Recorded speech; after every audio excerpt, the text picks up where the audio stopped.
sa liblib na baryo ng malalim, kung saan ang mga puno ng balete ay tila nagbabantay sa kadiliman, may isang lumang bahay na nakatayo. Kilala ito ng mga taga roon bilang ang bahay ng mga kaluluwa.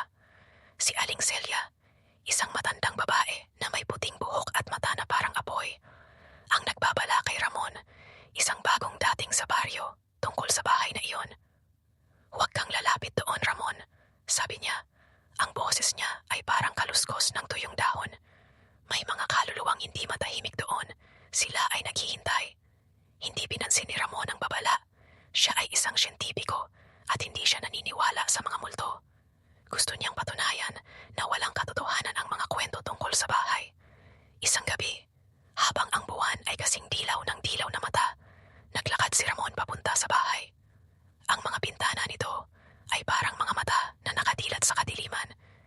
Nang pumasok siya, naramdaman niya ang lamig na tumagos sa kanyang buto kahit na mainit ang gabi. Ang loob ng bahay ay madilim at maalikabok.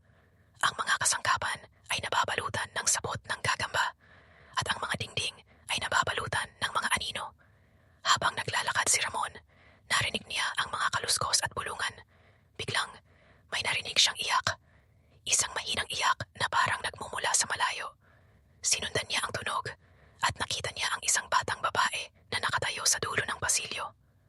Ang batang babae ay may maputlang balat at maitim na mata. "Sino ka?" tanong ni Ramon. Hindi sumagot ang batang babae. Tumitig lang siya kay Ramon at pagkatapos ay nawala sa kadiliman. Naramdaman ni Ramon ang takot na gumapang sa kanyang katawan. Gusto niyang tumakbo, ngunit hindi niya magawa. Ang kanyang mga paa ay parang nakadikit sa lupa. Narinig niya ang mga yapak na papalapit sa kanya. Lumingon siya at nakita niya ang mga anino na gumagalaw sa dingding.